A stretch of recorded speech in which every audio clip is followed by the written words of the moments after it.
अस्सलाम वालेकुम BSc, welcome to the online class of physics.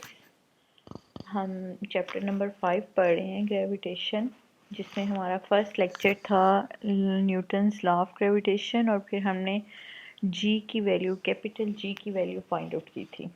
आज हम स्मॉल जी, जो कि रिप्रेजेंट करता है ग्रेविटेशनल एक्सेलरेशन को, उसकी वैल्यू कैलकुलेट करेंगे और उसको ज़रा डिटेल में डिस्कस करेंगे। इसके लिए हमने सेटअप लिया है। Suppose earth is a sphere, perfectly spherical shape में हमने अर्थ को लिया है और उस पर एक मास, सरफेस ऑफ अर्थ पर एक मास पड़ा हुआ है। बॉडी पड़ी है जिसका मास m है। r e is the radius of earth, m e is the mass of earth. और अकॉर्डिंग टू न्यूटन्स लॉ, जो फोर्स इस मास पर अर्थ की वजह से एक्ट करेगी, that is F is equal to capital G m e small m by r square. This is mass of earth, mass of body and radius of earth. हम जो पीछे ला पढ़ चुके हैं उसके अकॉर्डिंग।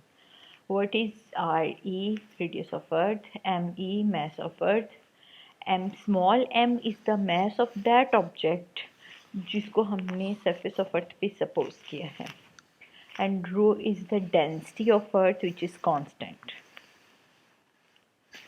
ये हमारे पास न्यूटन ग्रेविटेशनल लॉ के अकॉर्डिंग जो फोर्स बॉडी पर एक्ट कर रही है वो आपने अप्लाई किया न्यूटन्स ग्रेविटेशनल लॉ।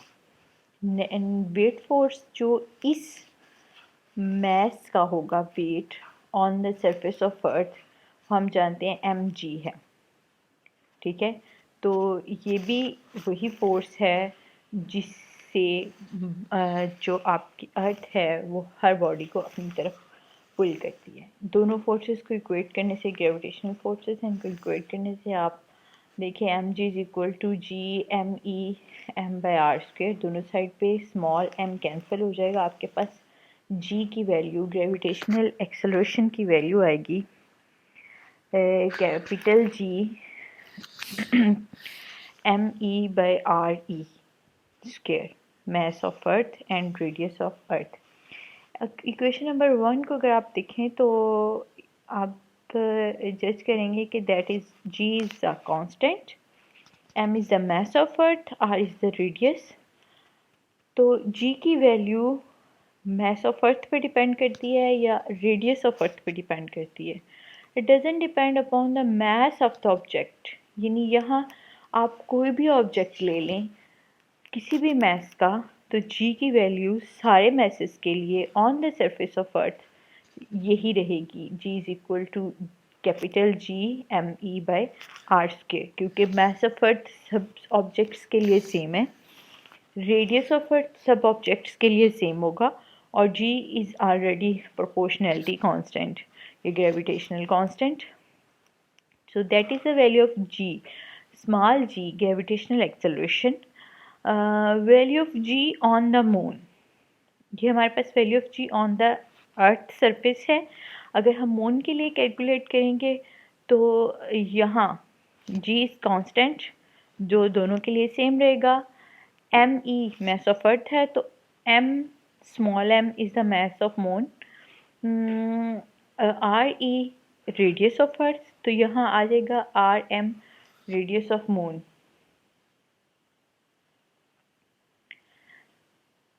दोनों का कंपैरिजन हमने करना है तो इक्वेशन नंबर 1 और 2 को आप डिवाइड करेंगे। Equation number 1 is divided by equation number 2। g और g दोनों में सेम है, वो दोनों कैंसिल हो जाएंगे। Mass of earth divided by radius of earth का square, mass of moon divided by radius of moon का स्क्वायर।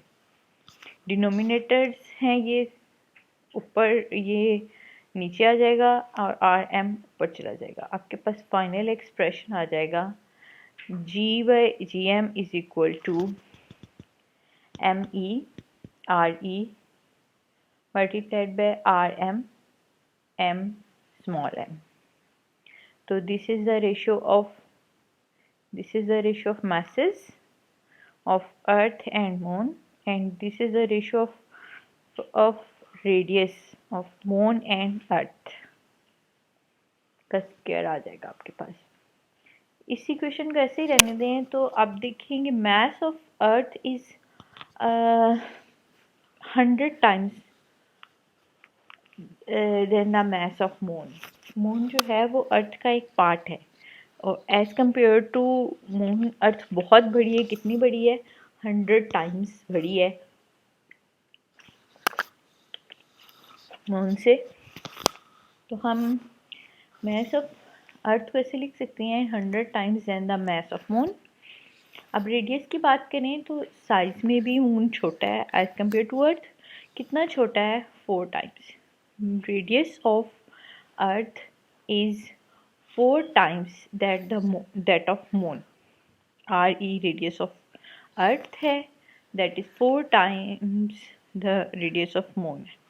इन दोनों वैल्यूज को आप इस इक्वेशन में पुट करें। ME की जगह आपके पास आ जाएगा 100 multiplied by M mass of moon, और RE की जगह आ जाएगा 4 multiplied by mass of radius of अर्थ। ये मैंने इक्वेशन में पुट कर दिया। ये मासेस और रेडियस आपस में कैंसिल हो जाएंगे, सिर्फ आपके पास 100 इस साइड पर बचेगा और फिर 1/4। कैलकुलेशन के बाद इनका रिजल्ट आपके पास 6 आएगा। G/gm gravitational acceleration on the surface of Earth to the gravitational acceleration on the surface of Moon is equal to 6। gm इधर डिवाइड हो रहा है, उधर जाकर मल्टीप्लाई हो जाएगा।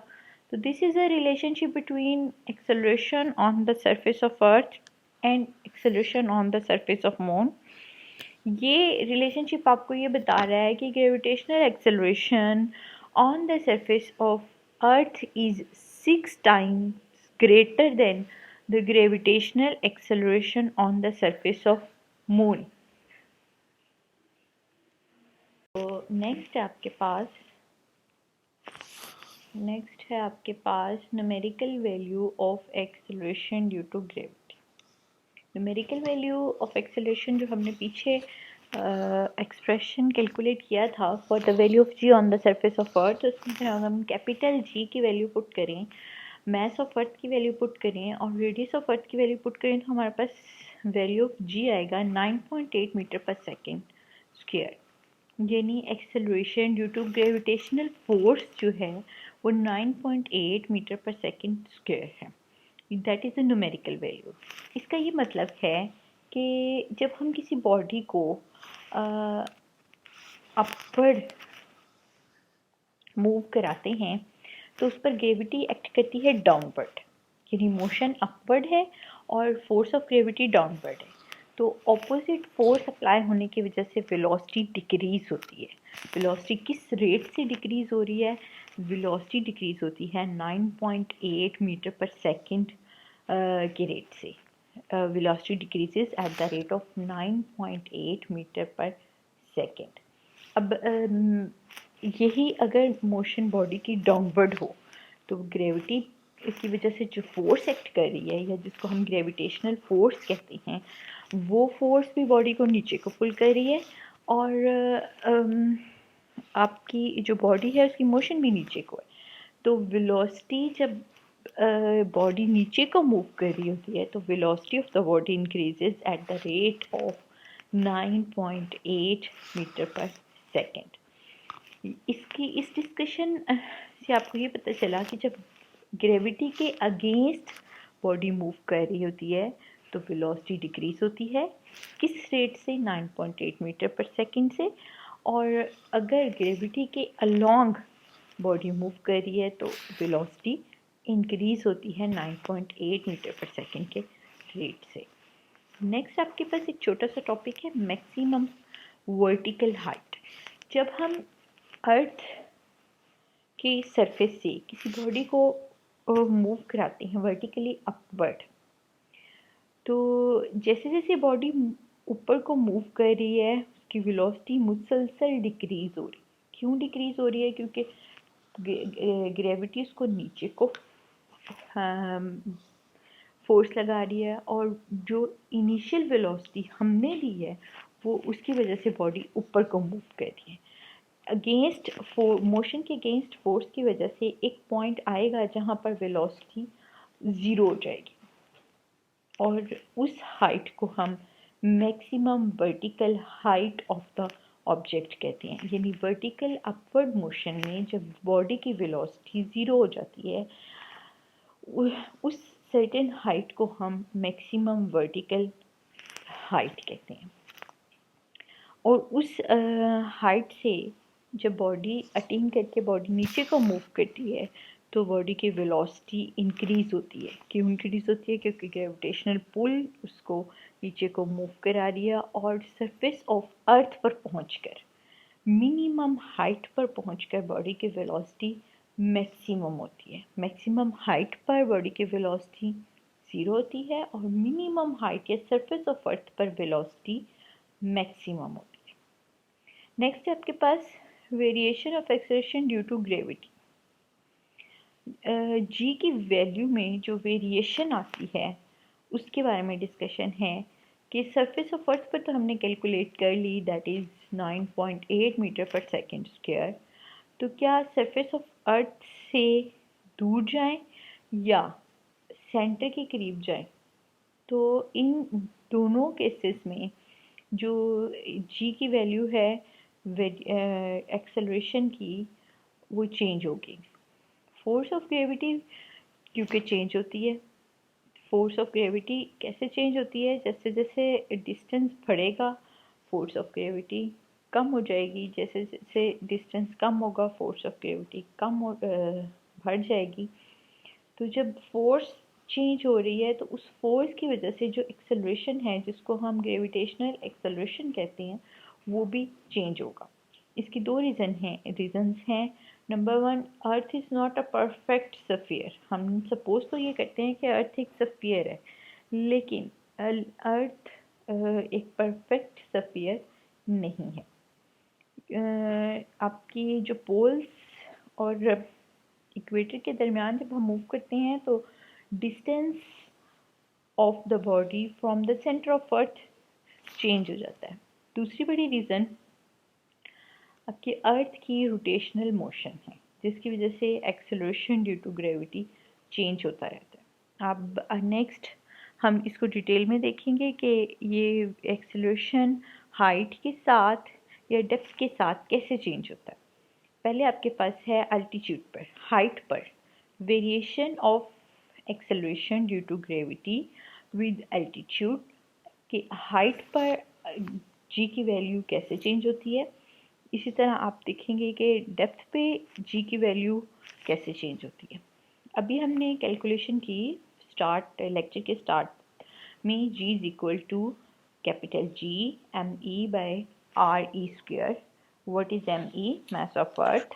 Are E radius of earth. This RE is basically the distance between the center of earth and the body.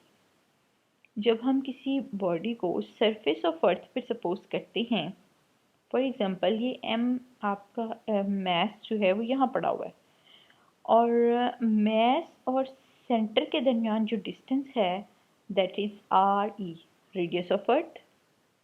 In case जब आपकी बॉडी सरफेस पे पड़ी होती है, तो जैसे जैसे हम हाइट पे बॉडी को मूव कराते हैं तो distance between centre of earth and the body increase हो रहा है।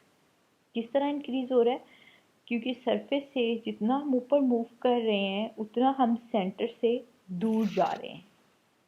हाइट बढ़ रही है तो हम सेंटर ऑफ अर्थ से उतना दूर जा रहे हैं। सपोज आप एक मैस को एज हाइट तक ऊपर लेके गए हैं, तो अब इस केस में इस मैस के दरमियान और इस अर्थ के सेंटर के दरमियान जो डिस्टेंस है that is R E plus H. एक तो रेडियस ऑफ अर्थ प्लस जो आपने हाइट दी है बॉडी को दैट इज़ एज।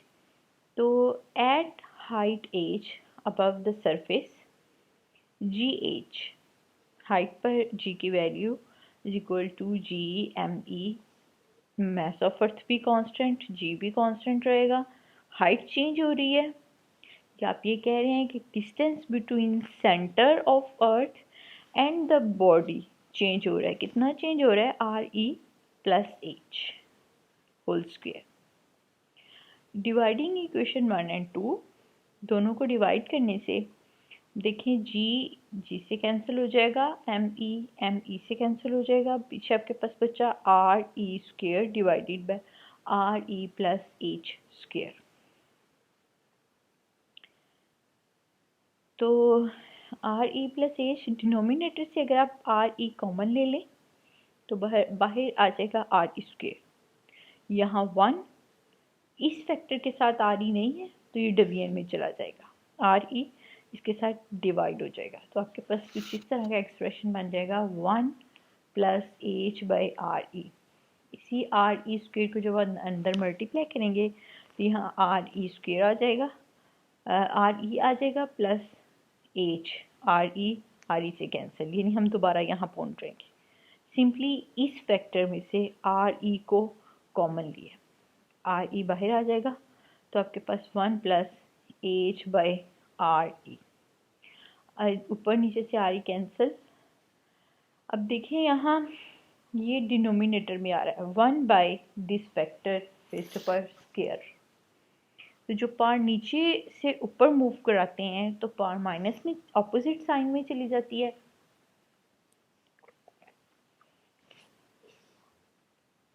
ये फैक्टर जब हम डिनोमिनेटर से उठाकर ऊपर लेकर आएंगे तो ये स्क्वायर जो है ये -2 में चेंज हो जाएगा। बाकी फैक्टर इसी तरह, ये मैथमेटिक्स का रूल है। अब हमारे पास ये आ जाएगा 1 plus H by R E square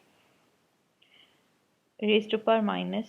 तो इसको हम, इस एक्सप्रेशन को हम मैथमेटिकली कैसे ओपन करेंगे?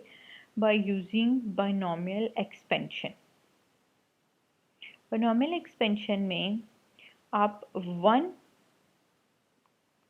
पहली टर्म 1 एज इट इज, दूसरी टर्म में आप दूसरा फैक्टर मल्टीप्लाइड बाय पार, और हाई फैक्टर्स को आप निगलेक्ट कर देंगे। बाइनोमियल एक्सपेंशन से आपने इसको एक्सपेंड कर दिया, ये आ जाएगा, और जी जो सरफेस ऑफ अर्थ पे था, value of g on surface of earth, वो इधर डिवाइड और इधर जाकर मल्टीप्लाई हो जाएगा। तो आपके पास कुछ इस तरह का एक्सप्रेशन आ जाएगा, g is equal to 1 minus 2h by R E. इस इक्वेशन को अगर आप देखें, R H is the value, sorry, gh is the value of gravitational acceleration at height, which is equal to g into, इसके साथ multiply हो रहा है 1 माइनस 2h आर ई। जब आप h बढ़ा रहे हैं तो ये वाला फैक्टर बढ़ जाएगा, हाइट बढ़ रही है तो ये वाला फैक्टर भी बढ़ जाएगा। जब ये वाला फैक्टर बढ़ जाएगा तो 1 में से कोई चीज़ माइनस हो रही है तो एज अ होल ये पूरी वैल्यू कम हो जाएगी, और ये वैल्यू कम हो जाएगी तो ये डायरेक्टली इस पर डिपेंड कर रही है तो ये वैल्यू भी कम हो जाएगी। इसका मतलब है जब हम एज को बढ़ाते हैं तो 1 में से कोई बड़ी वैल्यू कम हो रही है तो इसका मतलब है कि g की वैल्यू जब इसके साथ मल्टीप्लाई हो जाएगी तो जी एच की वैल्यू कम हो जाएगी। या आप डायरेक्टली ये भी कह सकते हैं कि ये वाला फैक्टर कम हो रहा है, ये डायरेक्टली डिपेंड कर रहा है जी एच पे, या जी एच डायरेक्टली डिपेंड कर रहा है इस फैक्टर पे। तो जब ये फैक्टर कम होगा, कैसे कम होगा? जब हम एच को बढ़ा देंगे ये फैक्टर कम हो जाएगा, ये फैक्टर कम हो जाएगा, तो जी एच हाइट पर ग्रेविटेशनल एक्सेलरेशन की वैल्यू भी कम हो जाएगी। जब हम एच की वैल्यू कम करते जाएंगे तो ये वाले फैक्टर की वैल्यू बढ़ती जाएगी, और जब इसकी वैल्यू बढ़ेगी तो जी एच की वैल्यू भी आहिस्ता आहिस्ता बढ़ती बढ़ती जी के इक्वल आ जाएगी। कब जी के इक्वल आएगी? जब एच की वैल्यू अगर आप 0 लगा दें तो ये पूरा फैक्टर 0 हो जाएगा। G multiplied by 1 is equal to G. तो जी एच की वैल्यू जी के बराबर, इट मीन्स कि बॉडी सरफेस ऑफ अर्थ पे है, इसीलिए ग्रेविटेशनल एक्सेलरेशन की वैल्यू 9.8 मीटर पर सेकेंड स्क्वायर आ जाएगी। नेक्स्ट आपके पास definition of earth gravitational field है। अर्थ की फील्ड क्या है? अर्थ के गिर्द एक रीजन है जिसके अंदर वो दूसरी सारी चीज़ों को अपनी तरफ अट्रैक्ट करती है या अपनी तरफ खींचती है। तो उस रीजन को, उस स्पेस को हम अर्थ की फील्ड कहते हैं या ग्रेविटेशनल फील्ड कहते हैं। The space around the earth in which gravity is present. Gravity क्या है? बेसिकली अर्थ की प्रॉपर्टी है कि वो हर बॉडी को एक फोर्स से अपने सेंटर की तरफ खींचती है। This is gravity. तो एक ख़ास रीजन के अंदर ये ग्रेविटी प्रेजेंट है। जैसे जैसे हम अर्थ से दूर जाते हैं ग्रेविटी फोर्स कम होती जाती है। तो स्पेस, हम उस स्पेस से बाहर निकल रहे हैं, या ये कह सकते हैं कि हम ग्रेविटेशनल फील्ड ऑफ अर्थ से बाहर निकल जाते हैं। तो अर्थ के अराउंड एक स्पेस जिसमें ग्रेविटी प्रेजेंट है उसको हम ग्रेविटेशनल फील्ड कहते हैं। इसके साथ आपका ये टॉपिक यहाँ लेक्चर हम ख़त्म करते हैं। इस आज के लेक्चर में आपने वैल्यू ऑफ जी कैलकुलेट की on the surface of earth, value of g on the surface of moon, फिर उन दोनों का कंपैरिजन देखा। फिर हमने देखा कि जी की वैल्यू कैसे हाइट के साथ चेंज होती है। जब हाइट बढ़ती है तो जी की वैल्यू कम होती है। नेक्स्ट लेक्चर में इंशाल्लाह हम देखेंगे कि जी की वैल्यू डेप्थ के साथ कैसे चेंज होती है। अगर कोई क्वेश्चन हो तो आप अपने कमेंट सेक्शन में मेंशन करें। Thank you very much.